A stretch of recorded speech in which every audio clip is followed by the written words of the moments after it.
ადამიანი, ეპოქა, მოვლენა, კანონი. ჩვენი გენეტიკური კოდი სამართლიანობას ეძებს, როცა ირგვლივ უსამართლობაა. დისკუსია, რომელსაც დასასრული არ აქვს. როგორები ვართ ჩვენ დღეს ისტორიის წინაშე? ვართ თუ არა კანონმორჩილი საზოგადოება, რას გვასწავლის განვლილი ისტორია და რისთვის უნდა ვიყოთ მზად, როცა კანონი ხან სამართლიანია, ხან უსამართლო. საბოლოოდ რას ვირჩევთ? ადამიანის მიერ დაწერილ კანონს თუ დროის სამართალს? გადაცემა დროის სამართალი. ყოველ კვირას 19 საათზე. დაიწყე აზროვნება დღეს.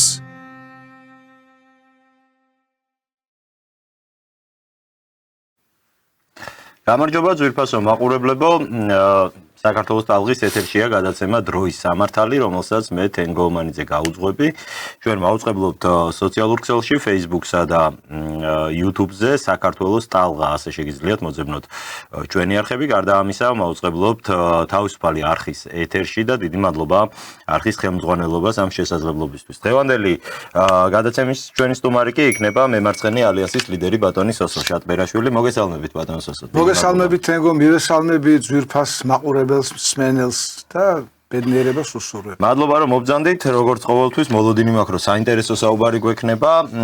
მინდა დავიწყოთ ალბათ ბოლო პერიოდის ერთ-ერთი ყველაზე მნიშვნელოვანი მოვლენა, ეს იყო ამერიკის შეერთებული შტატების ვიცე-პრეზიდენტის ვიზიტი კავკასიაში. და აი ბოლო 10 წლეულების ისტორიაში პირველად მოხდა, რომ ეს ვიზიტი ისე დასრულდა, რომ ამერიკელი მაღალჩინოსანი არ ჩამოსულა საქართველოში. როგორც წესი, ისინი იწყებენ ხოლმე კავკასიის ტურნეს სწორედ თბილისიდან, პირველი ვიზიტი არის თბილისში, შემდეგ მიდიოდნენ ხოლმე აქამდე ასე იყო უკვე ჩვენს მეზობელ სახელმწიფოებში.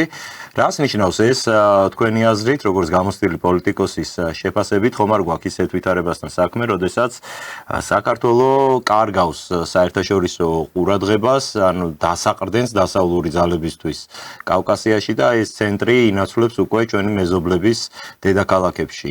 საქართველოს კი რჩება ერთგვარად აი ამ გეოპოლიტიკური კონტექსტების მიღმა. ესეც შეფასებები იყო სხვათა შორის აქტიურად საზოგადოებაში, სხვანაირად როგორ შეგვიძლია ახსნათ აი ეს მოცემულობა. არავითარ შემთხვევაში არ შემიძლია დავეთანხმო იმას, რომ საქართველოს თავის აქტუალობას კარგავს. აი ხა თქვენი გადაცემის ქუდში იყო ესეთი ტერმინი ნახმარი, გენეტიკური კოდი სამართლიანობას ეძებს. ჩვენი გენეტიკური კოდი სამართლიანობა, ადამიანის საერთოდ ასეთი ქმნილებაა, ის ვერ იტანს უსამართლობას.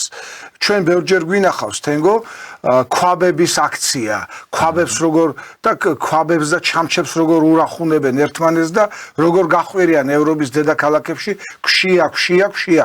მე საქართველოში ესეთი რამ არ მინახავს.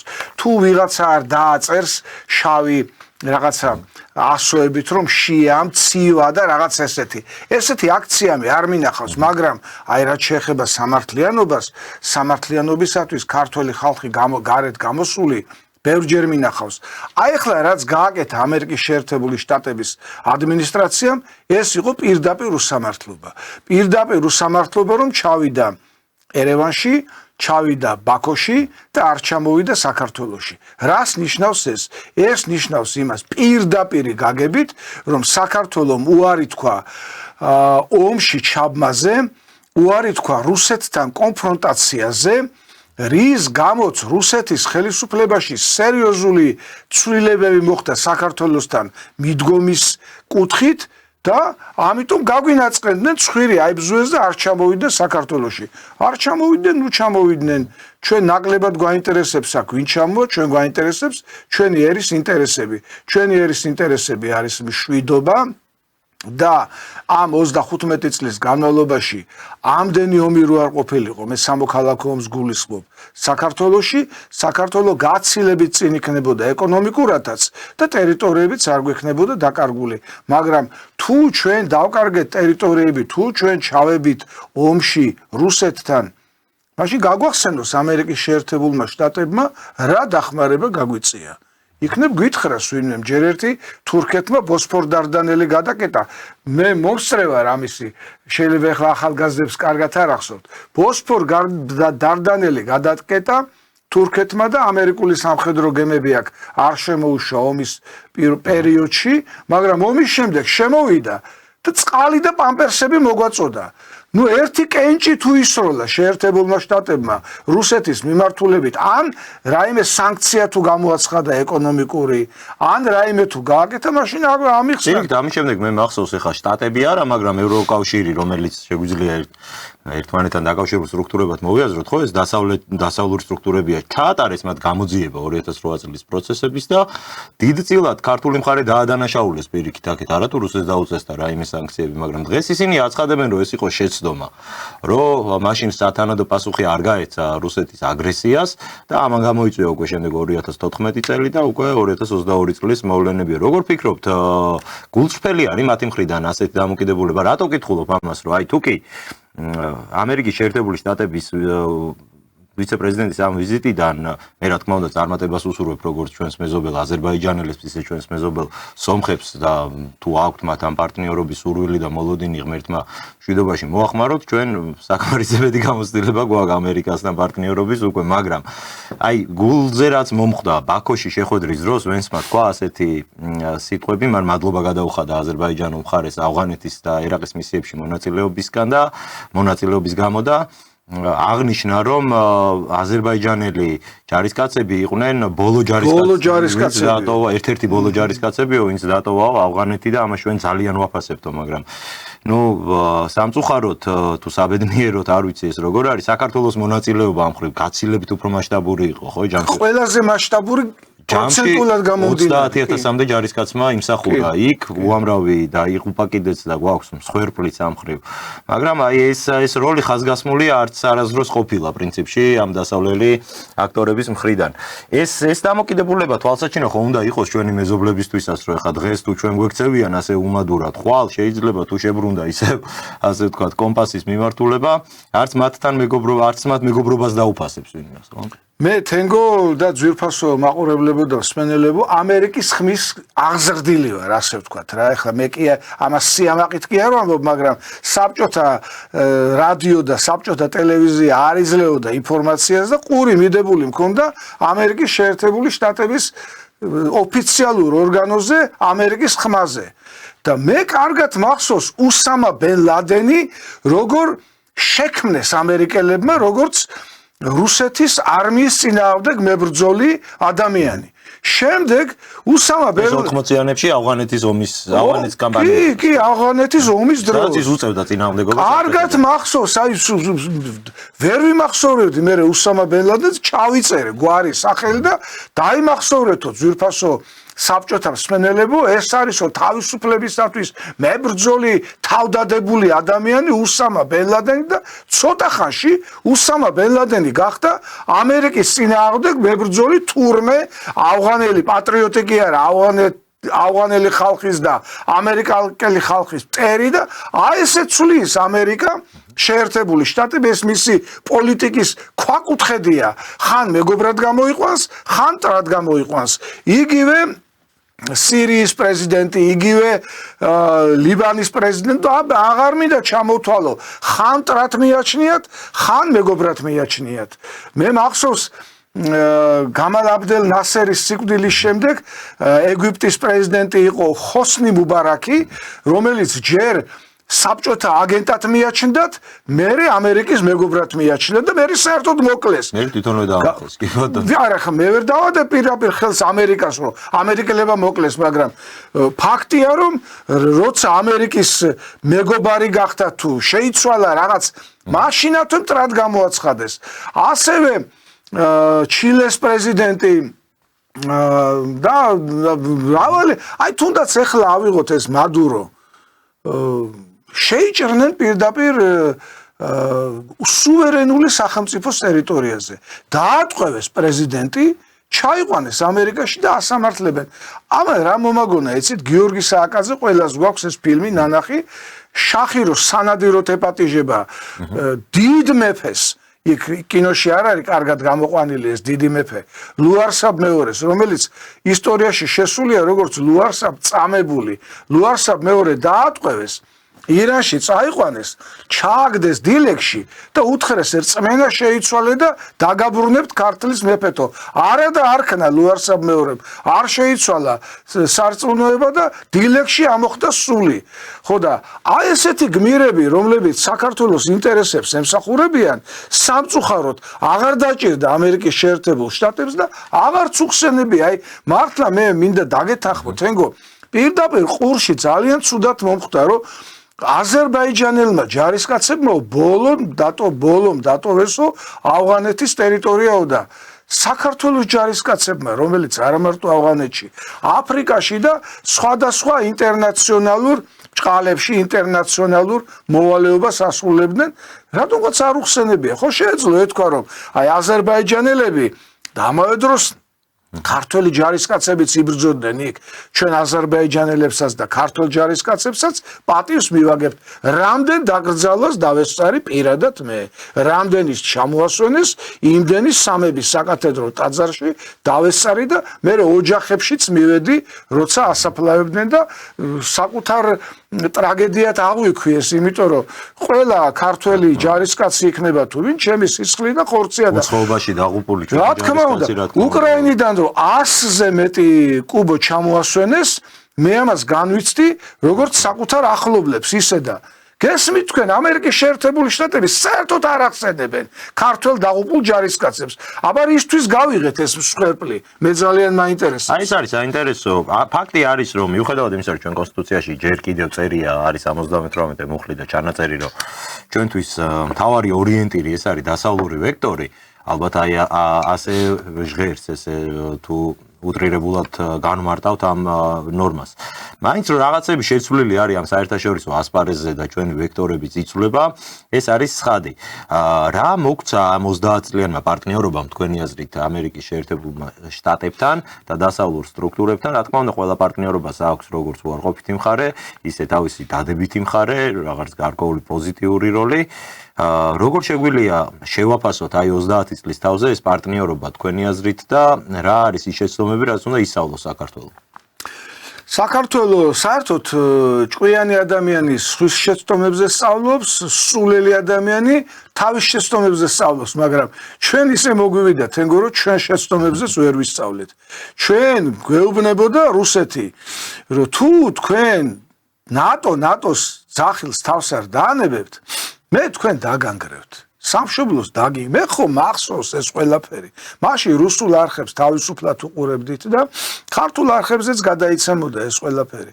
ვერ ვისწავლეთ ეს ჭკვა, სხვათა შორის სერგეი ლავროვმა პირადად მითხრა თბილისში რომ ბრძანდებოდა, ახლა მე არ გეგონოთ ძვირფასო მაყურებლებო რომ სერგეი ლავროვს პერსონალურად შევხვდი.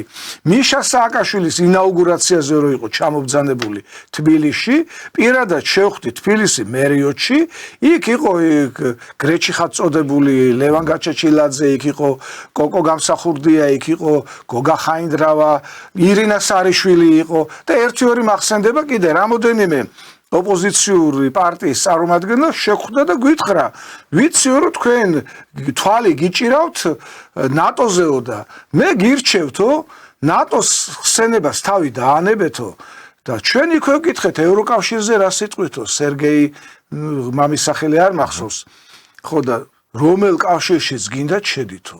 ამიტომ ჩვენმა პარტიამ აიღო ესეთი გეზი ევროკავშირში, მაგრამ ნატოს დავანებოთ თავი და რუსეთს ნუ აღიზიანებთ, შევინარჩუნოთ ტერიტორიული მთლიანობა და ევროკავშირში რახან არც რუსეთს ვაღიზიანებთ და არც თურქეთს და არც არავის ავიღოთ გეზი ევროკავშირზე.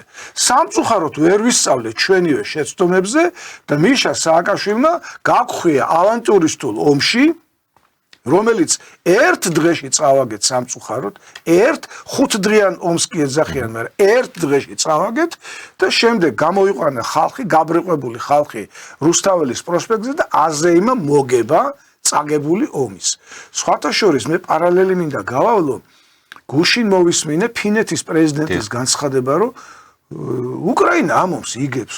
ნუ ღმერთო, არ მინდა ახლა ფინელ ხალხზე რაიმე ცუდი თქვა, იმიტომ რომ ცუდი უსურვო, ნაყოფი ვარ მე ფინეთში და კარგი ხალხი არიან, სტუმართმოყვარეა და მშრომელი ხალხია, ფინელი ხალხი. არ მინდა, მაგრამ ახლა ისე მოიგოს, აი წყევლასავით გამოდის, ისე მოიგოს ფინეთმა ომი რუსეთთან, როგორც უკრაინასთან იგებს ომს. სასწაულად აგებს. დღე არ გავა რომ უკვე კიევიდან აფეთქების და მსხვერპლის ცნობები არ მოვიდეს და რაც თავარია შავი ზღვის სანაპიროზე ოდესას ბომბავს და მალე ალბათ დაეუფლება კიდეც ოდესას ყირიმი ხო წაართვა უკრაინას და სამარცხინოდ აგებს უკრაინა ომს და არ ეშვებიან ეს ევროპელები მაინც ამობენ შევაიარაღოთ ნატოშიც არღებულობენ და არის უკრაინა სამარცხინოდ ბოდიში ამ ქუჩური სიტყვისთვის და გადაგდებული მოტყუებული და სხვათა შორის ლიz ტრასმა განაცხადა ბრიტანეთის ყოფილ პრემიერ-მინისტრმა რო არ ყოფილიყო ის ყოფილი პრემიერ-მინისტრი ჯონსონი თმები როა გაჩეჩილი ის რო არ ყოფილიყო უკრაინა ომს არ დაიწყებდა რუსეთთან და არ დაკარგავდა ტერიტორიებსო და რუსეთი დღესაც აცხადებს რო შეესრულებინათ მათ მინსკის შეთანხმებები არაფერი არ მოხდებოდა არც ყირიმის წართმევას აპირებდა არც დონბასის ლუგანსკის და ასე შემდეგ არ აპირებდა რუსეთი ერთადერთი მოთხოვნა ჰქონდა ავტონომია მიეცით რუსულენოვან მოსახლეობას და ისიც იმიტომ აცხადებდა რომ იქ რუსულენოვან მოსახლეობის შევიწროება დაიწყო უკრაინამ არ უნდა ეკნა საქართველოს მაგალითზე მაინც ესწავლათ არ შეიძლება ამხელა ბირთულ იმპერიასთან ასეთი დაპირისპირება მაშინ როცა ხარ შენ პირდაპირ ესაზღვრები და პირდაპირ სხვა შორის ერთი ნაცია ხარ აი ბიძაშვილ მამიდაშვილები არიან უკრაინელები და რუსები ენაც გავს ერთმანეთს სარწმუნოებაც გავს ერთმანეთს ერთი წარმოშობის ხალხი არიან ლამაზი ხალხი არიან მე არ ვამბობ რომ ცუდი ხალხია ლამაზი ხალხი არიან მაგრამ ვინც ისინი ერთმანეთს დაატაკა იმათ კისერზეა ის ცოდვა რა ცოდვას ტრიალებს უკრაინაში მილიონი ადამიანი კუბოში ჩაწვა და კიდე კარგი ჩვენმა მაშინდელმა ანტიკართულმა მთავრობამ სააკაშვილს გულისხმობ მალევე შეწყვიტა ეს ომი რო გაეგრძელებინა და ჩეჩნეთიზაცია მოეხდინა არ ვიცი მაშინვე გავნადგურდებოდით და ჩვენ ალბათ ვერც ვიაზრებდით აი ხა რო უყურებ ამ გადმოსახედიდან მაშინ მე ასაკიც არ მქონდა რა თქმა უნდა სრულად გამიაზრებინა ეს პროცესები მაგრამ აი თითქოს ვერ წარმოგვიდგენია რომ ეგეთი რამ საქართველოსთან შეიძლება მომხდარიყო არა და ეს სრულიად რეალური სცენარია და დღეს ხო ამას ყველანი კარგად ხედავთ აი ფინეთის მაღალჩინოსნების განცხადება გაიხსენეთ თუ სწორად მახსოვს ერთი და იგივე განცხადებაზე გვაქვს საუბარი ან მაქსიმუმ ბალტიისპირა ქვეყნების ლიდერებს ეკუთვნით ცინიკური რა იყო და რა მომხდა მე ყურში როდესაც საუბრობენ რომ უკრაინა იგებს რაზე დაყრდნობით ამას ამბობენ რომ რუსეთს წინა თვეში რუსეთმა დაკარგა 35,000 ჯარისკაცი ჩვენ გავანადგურეთ რაღაც ხან 30,000 ოკუპანტს ვანადგურებთ აი ესეთი თითქოს აი სიკვდილიც ადამიანის და ეს პროცესები რაღაც სტატისტიკად არის ქცეული და ესე გააგრძელეთ უკრაინელებო და აუცილებლად მიაღწევთ შედეგს და რის ფასად ხდება ამ ყველაფრის მიღება რამხელა ჯერ ისედაც კაცო რუსი არის თუ რა ეროვნების არის არ შეიძლება 35,000 ადამიანი სიკვდილზე არის ამ შემთხვევაში საუბარი. რატო არ ამბობენ უკრაინელი რამდენი? უკრაინულ მხარეს კიდევ რამდენი არის და რის ფასად უჯდებათ უკრაინელებს აი თუნდაც ის რომ ასეთი სტატისტიკა ჰქონდეთ და თან თავისი შინაარსით ეს ხო არის აი საშინელი სტატისტიკა რომ ადამიანების სიკვდილზე არის აქ ლაპარაკი. და სიხარულით ლაპარაკობ. აი თითქოს როგორ თქვა გაუფერულდა მათ შორის ადამიანების სიცოცხლეც ხო ამ ომის შემდეგ მართლა ძალიან შეიცვალა სამყაროც და სამყაროს მიმართ ჩვენი აღქმაც. საერთოდ ომში ადამიანის სიცოცხლე უფერულდება. მამაჩემი მეორე მსოფლიო ომის ვეტერანი იყო, გარდაცვლილია დღეს. მამაჩემი მიყვებოდა რომ აი ადამიანის სიცოცხლე არაფერი არ იყო, აი იხოცებოდნენ ომობდა, რა თქმა უნდა, ფაშიზმის წინააღმდეგ, რო გავივლიდიო ქალაქშიო, გვამებიო, არ მინდა ხა ძიმე თემაზე ვილაპარაკო, მაგრამ გვამები რო ეყარავ ისი აულიდით გვერდზე, ვითომ არაფერი, ომმა იცის ეს ადამიანის სიცოცხლის გაუფერულება, მაგრამ ჩვენ ხომ მშვიდობაში ვცხოვრობ და ჩვენ ხომ უნდა გავიაზროთ ეს ამბავი, რომ თუ კი უკრაინელები მილიონ ადამიანს კარგავენ საქართველოში მილიონი ადამიანი რო დავკარგო და აღარ იარსებებდა ჩვენი ქვეყანა სულ 3 მილიონი ვართ მეტი კი არა ვართ და უკრაინიდან რამდენი გაიქცა 25 მილიონი არის გაქცეული და რო ეკითხებიან ომის შემდეგ დაბრუნდები თუ აღარ დაუბრუნდებითო და განადგურდა უკრაინელი ერი და ეს ახლა გასაგებია უკრაინა როგორც სახელმწიფოს განადგურდა ხო ნადგურდება როგორც ეკონომიკა ნადგურდება იმ ადამიანებს ერთი სიცოცხლე აქვს ადამიანს ხო და ეხლა უკან დაბრუნდი და ეს განადგურებულ ქვეყანაში იცხოვრე ალბათ რთულია რომ მოვთხოვოთ ეს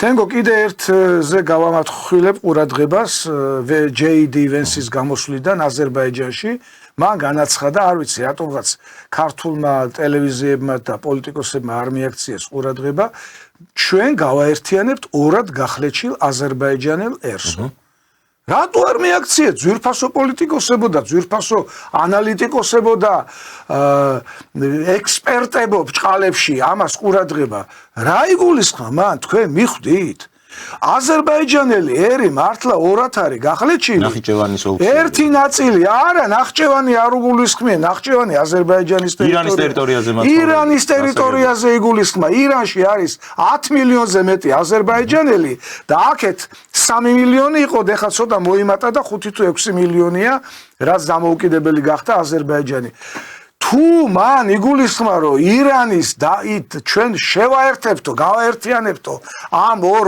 გახლეჩილ ერსო თუ მან ირანი იგულისხმება ეს იმას ნიშნავს რომ მათ სერიოზულად აქვთ ომი ირანთან ჩაფიქრებული და ირანთან ომი მათ არ ეგონოთ ავღანეთთან ომი თუმცა ავღანეთიდანაც კუდამოძუებულები გამოიქცნენ როგორც რუსები მე არ ამბობ რომ მარტო ამერიკელები გამოიქცნენ როგორც რუსები გამოიქცნენ ალბათ ალექსანდრე მაკედონელის ყველა ეგრე გამოიქცა ალექსანდრე მაკედონელი იყო მაგრამ ალექსანდრე მაკედონელის გარდაიცვალა და მაშინათვე დაიშალა მისი იმპერია ესე იგი თუ ვინმე სერიოზულად ფიქრობს რომ ირანს დაშლის და აზერბაიჯანს შეუერთებს იმ აზერბაიჯანის ირანს ძალიან დიდ შეცდომას უშვებს იმიტომ რომ ირანელი ერი მზად არის ომისათვის და გუშინ თუ გუშინ წინ ვიყავე ვაჟა-ფშაველას პროსპექტზე იქ ცხოვრობ ახლოს და შახის დროშებით დარბიან ქართველები ნუ ძვირფასო ქართველებო თქვენ საღაზრზე ხართ შახის დროში დარბი ხართ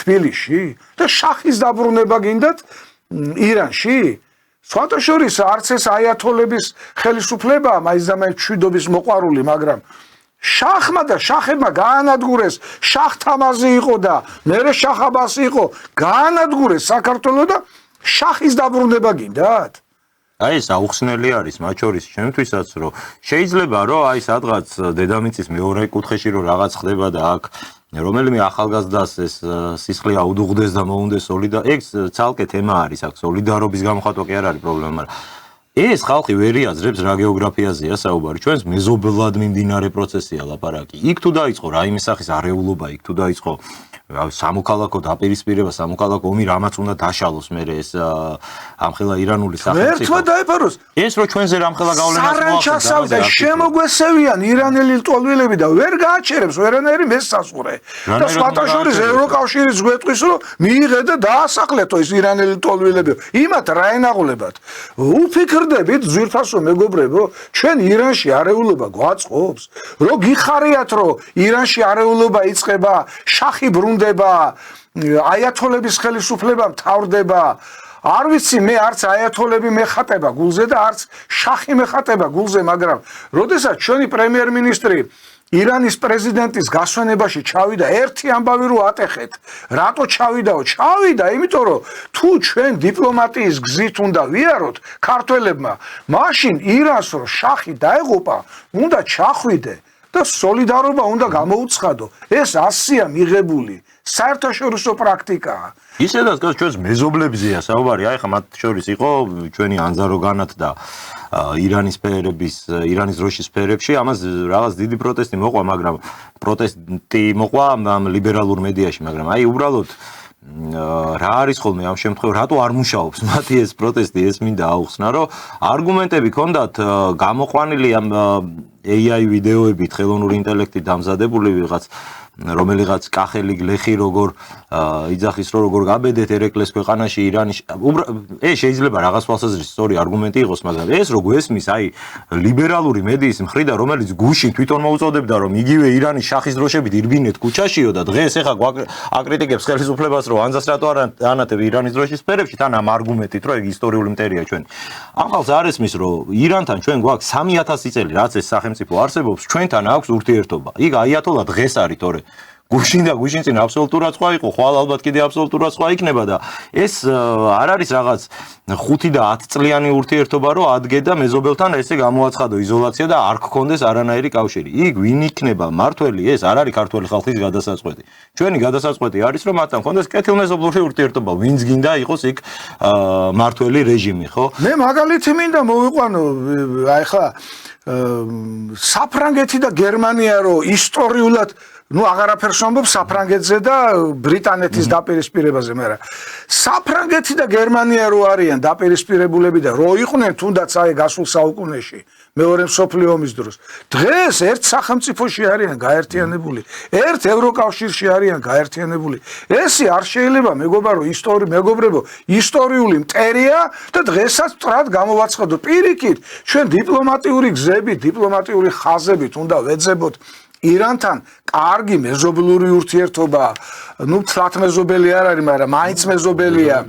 თურქეთთანაც უნდა ვეძებოთ, ეხლა არც თურქეთი და არც ხონდქარი და არც სულთანი მეხატება გულზე, ოტომანთა იმპერია მით უმეტეს, მაგრამ დღევანდელ თურქეთთან გავიხსენოთ, რას ამბობდა თურქეთის სახელმწიფოს დამაარსებელი ათათურქი საქართველოსთან ომს არასოდეს არ მოუწოდებდა არ მოუწონებ თურქეთის სახელმწიფოს არ შეიძლება საქართველოსთან ომი და დაპირისპირებაო ანუ ისიც კი ხვდებოდა რომ საქართველოსთან ომი არ არის მომგებიანი არავისთვის იმიტომ რომ საქართველო მარადიული ქვეყანაა როგორც ირანია მარადიული ქვეყანა თურქეთი არასოდეს არ ყოფილა მარადიული ქვეყანა მოსულები ჩამოსულები არიან მე-15 საუკუნემდე თურქს ფეხი არ დაუდგია ანატოლიის ნახევარკუნძულზე.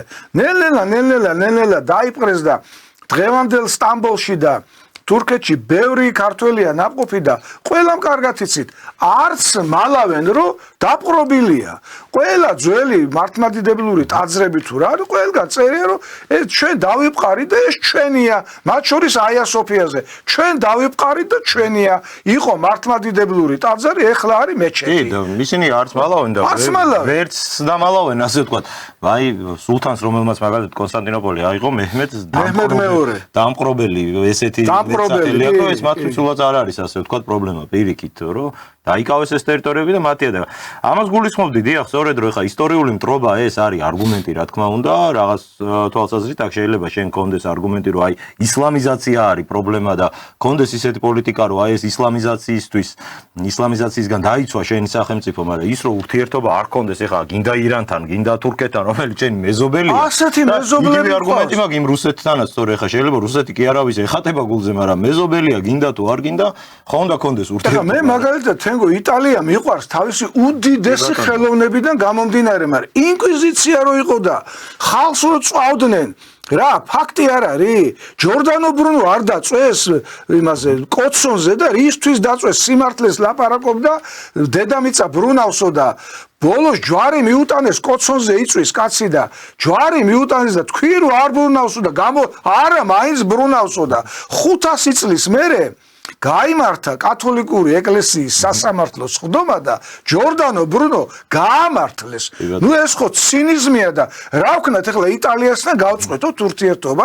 რახან ინკვიზიცია 1991 წელს ისე არის. ზუსტად ახალგაზრდა მაყურებლისთვის კი 91-ი აღიარა ოფიციალურად ვატიკანმა რომ დედამიწა ბრუნავს და ბრუნავს. მანამდე სიცოცხლეში 2 წლის ვიყავი მე. მანამდე თხელიაო ამბობდი. სასელს დაწვეს ხო დაჭირდა ისე რომ ძვირფასო მეგობრებო დიპლომატიას აქვს თავისი წესები, თავისი წესი, თავისი რიგი, ჩვენი ქართული დიპლომატიის, ასე ვთქვათ, ეტალონი არის სულხან საბა ორბელიანი, რომელიც ლუდოვიკოსთან ჩავიდა, მთელი ევროპა მოიარა, ცდილობდა კათოლიკურ სამყაროსთან დაეკავშირებინა მართლმადიდებლური საქართველო, რომ კათოლიკურ სამყაროს დაეცვა საქართველო, არ დაიცვეს მათ საქართველო.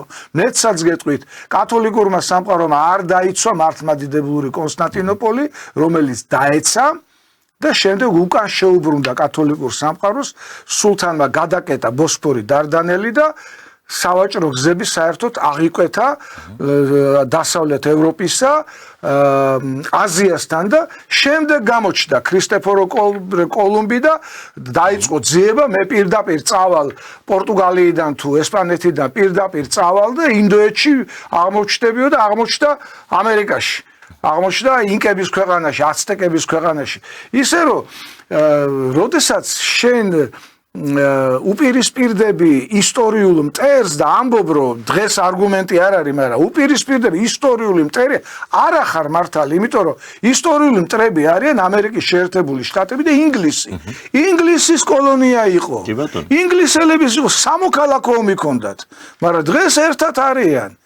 ასე რომ ჩვენ ახლა რო დავიწყოთ რომ ის ისტორიული მტერია, ეს ისტორიული მტერია არ არის მართალი დღეს დღევანდელი რეალობიდან უნდა გამოვიდეთ და ყველგან ვეძებოთ მეგობარი მტრის მაგივრად ვინც ჩვენ ოსებთან გადაგვკიდა ის ნორმალურია ის ადამიანები და ადამიანთა ჯგუფი ნორმალურები არიან ოსები ამას წინათ ყავდა ჩამოსული ვლადიკავკასიდან სტუმრად ყავდა სახლში ჩვენო ერთადერთი ქრისტიანული ერი ვართო ჩრდილო კავკასიაში და რა გვაქვს გასაყოფიო ხალხო სხვათა შორის დიდი ბიზნესმენები იყვნენ ვინც ჩემთან სტუმრად იყვნენ ჩვენ ვაჭრობთო ქართველებთანო არაფერი გასაყოფი არა გვაქვსო და ვინც აი ეს მტრობის ღვარძლი დათესა მოიმკო საშინელება საქართველოს მოიმკო საშინელება ოსების მხრივაც და აფხაზების ამბავი უფრო ძველი ისტორიული ამბავია თორე მე მახსოვს ჩემი ბავშვობისას ჯანყი იყო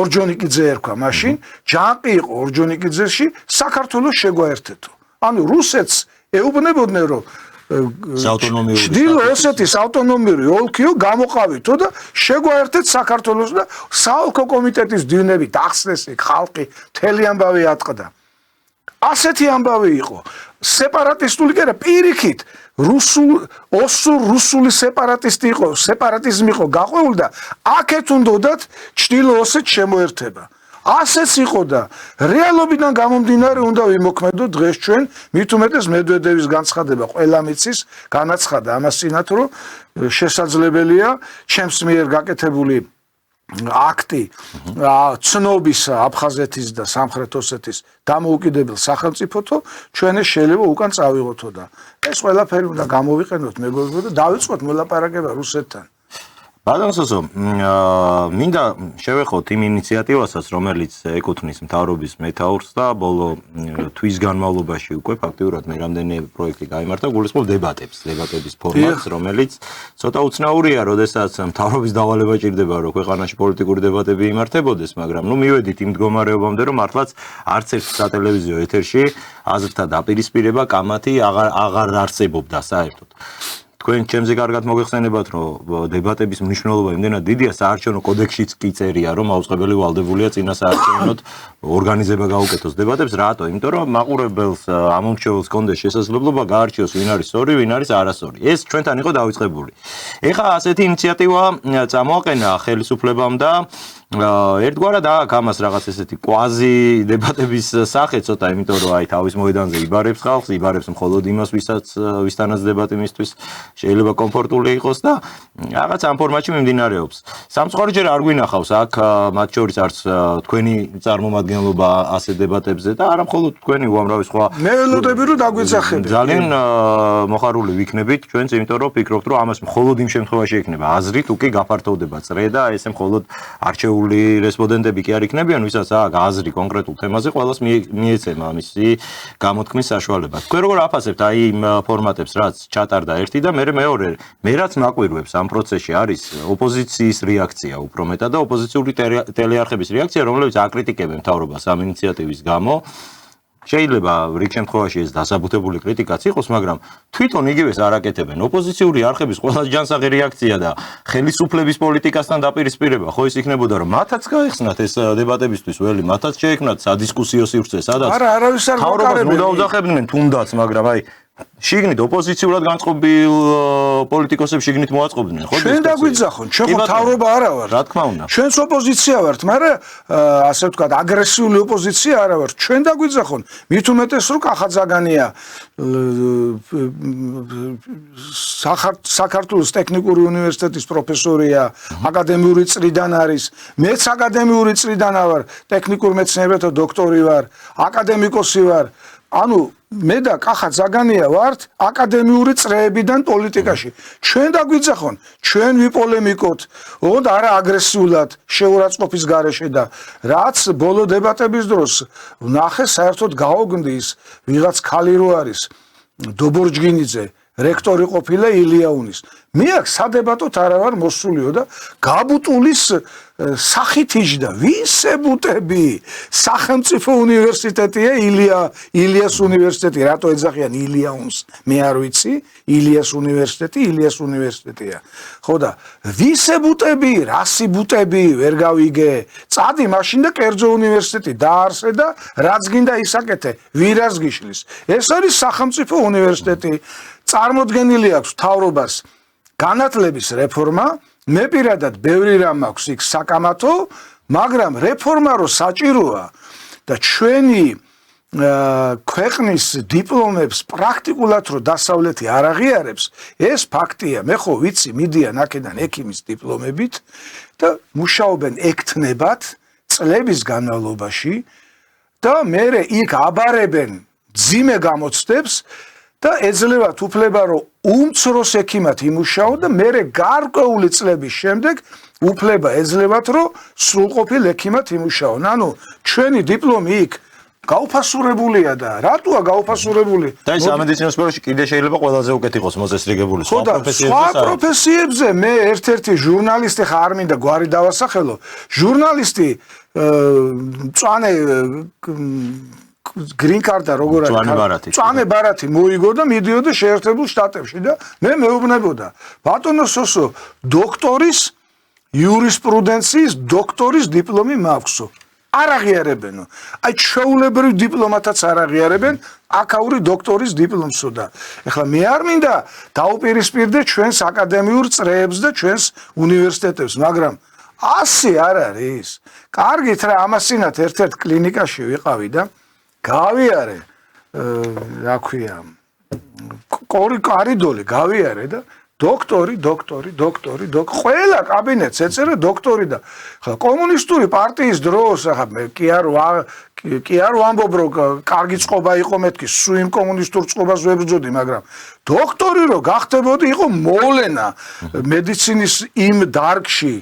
ქირურგია იყო თუ კარდიოლოგია იყო თუ თერაპია იყო თუ რა ის ხო მოვლენა და ის ადამიანი თავს პირიქით აწვდიან პროპაგანდას რომ მაშინ პირიქით ყოველ მეორე შეეძლოს თუ ფულს გადაიხდიდა და კორუფცია არ იყო ასე არ იყო მე თვითონ ალბათ სამედიცინო სფეროში მაინც იყო ხო რაღაც მე თვითონ საბჭოთა კავშირის დროს ტექნიკის დარგში მე თვითონ დაცული მაქვს დისერტაცია ეს იყო ურთულესი ამბავი იყო და ამ ფულით რამდენი უნდა მოგესყიდა მე არ ვიცი ჯერ აქ იყო პროფესორთა საბჭო ყველას ხო ვერ მოისყიდიდი სად იყო ამდენი ფული კი იყო ვიღაცებს იმდენი ფული ჰქონდათ რომ აქაც მოისყიდიდნენ და იქაც მოისყიდიდნენ მაგრამ ეს იყო ერთეულები მაგრამ როცა შენ სამეცნიერო კვლევით ინსტიტუტში იყავი ესე იგი აქ ცალკე უნდა მოგესყიდა და მე ვაკი იყო ვისშე ატესტაციონე კომისია იქ 25 რუსი იჯდა ისინი უნდა მოგესყიდა კიდე სად იყო ამდენი ფული ამდენ წვალებას გესწავლობთ ამდენ წვალებას სწავლობდით ვისაც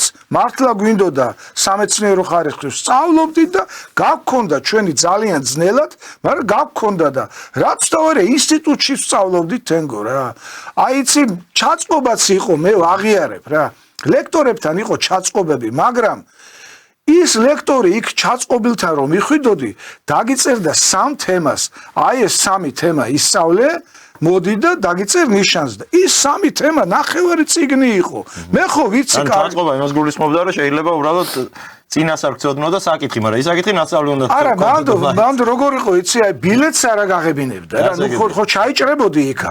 მე მოძებნიდი პროტექტორს, აი ყველამ კარგად იცის ჩემი ასაკის ადამიანებმა რომ სიმართლეს ვლაპარაკობ. მოძებნიდი პროტექტორს. პროტექტორი რომ მიგაგზავნიდა ლექტორთან, ლექტორი გეუბნებოდა აი სამ საკითხს დაგიწერ, ეს მომიმზადე და მოდი და იმ სამ საკითხს რომ გადაშლიდი, აი ნახევარი წიგნი იყო თითქმის, ის უნდა მოგემზადებინა. ესე ტყვილად ჯიბეში ხელჩაწყობილს ნიშანს არავინ არ გიწერდა. არის ყველას ეშინოდა. ყველა უფრთხილდებოდა თავის ადგილს.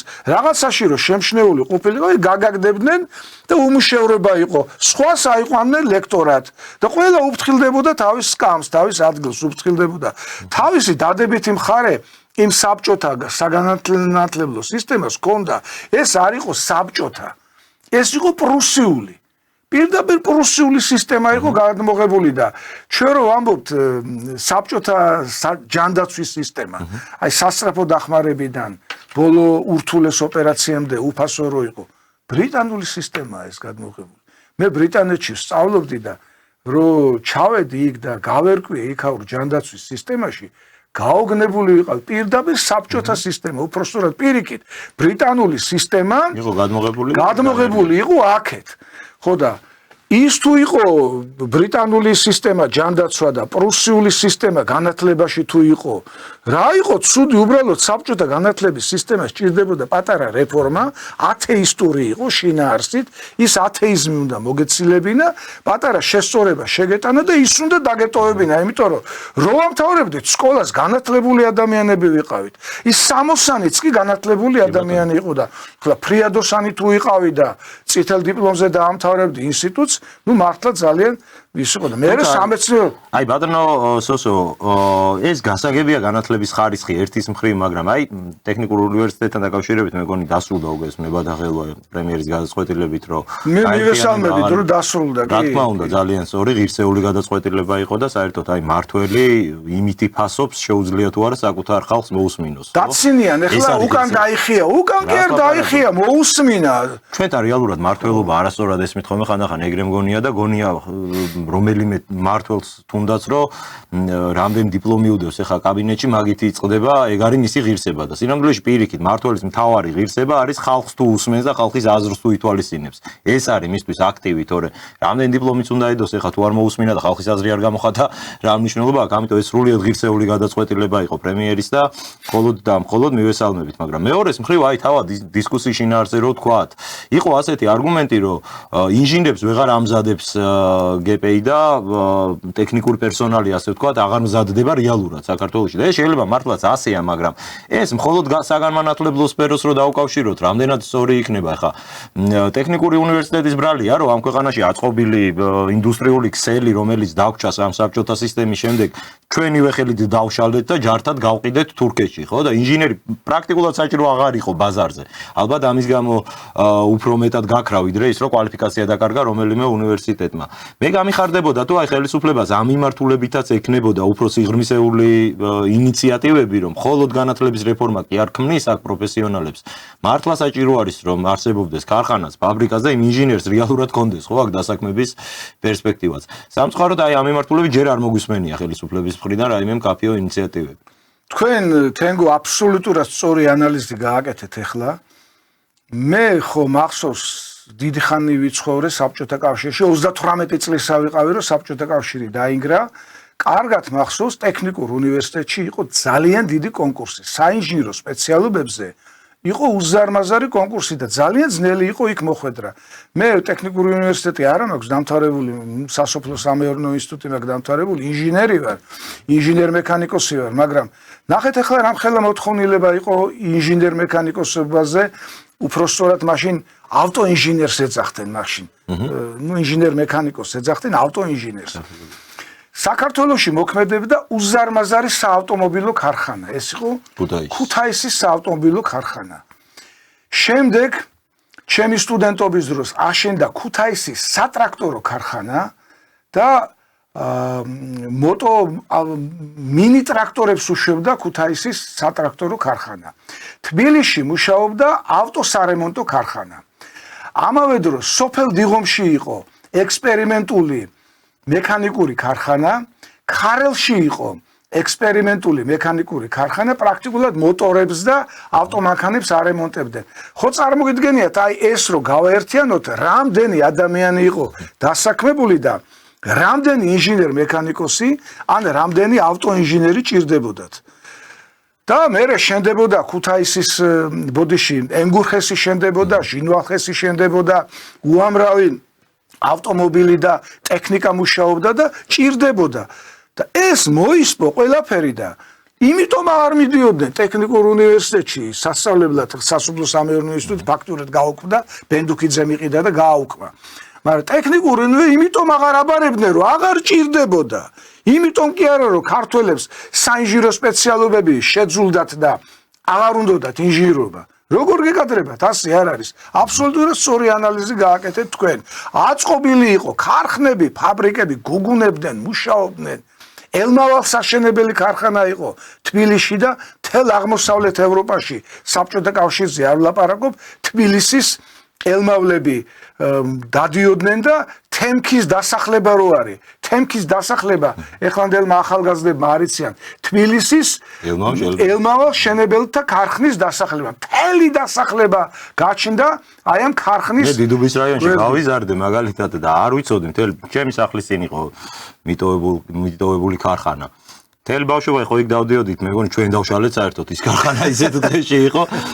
და არც ვიცოდი უკვე უფროსი ვიყავი, რომ გავიგერო თურმე თვითფრინავის ნაწილები და წყალქვეშანავის ნაწილი რადიო ქარხანა იყო და იქ იწყებოდა თურმე წყალქვეშა უზუსტესი და უმაღლესი ტექნოლოგიური წარმოება მიმდინარეობდა. ბათუმში რო იყო წყალქვეშა ფრთებიანი კატარღების ქარხანა იყო, გადიოდა და გადიოდა ვალუტაზე უცხოეთში, დაშალეს, დაანგრიეს, გააფუჭეს და ერთ სიტყვი კიდე, აი მე ვთქვი უბანი აშენდა მეთქი თბილისში, თემქის უბანი. ქალაქი რუსთავი აშენდა მეტალურგიული ქარხნისთვის. აბა, მთელი ქალაქი. მე არ მახსოვს, მაგრამ მამა ჩემისგან გადმოცემით ვიცი, რომ რუსთავი იყო სოფელი. აი კინო რო არის, კეთილი ადამიანები. როგორც ამ ქალაქისგან, ამ სოფლისგან, სოფელი რუსთავი იყო. როგორც ამ სოფლისგან ქალაქი არ დადგებაო, ისე ამ ბიჭებისგანო კაცები არ დადგებაო. გავიდა პერიოდი და უზარმაზარი და ულამაზესი ქალაქი რუსთავი გაშენდა, სადაც ძირითადად მეტალურგები ცხოვრობდნენ.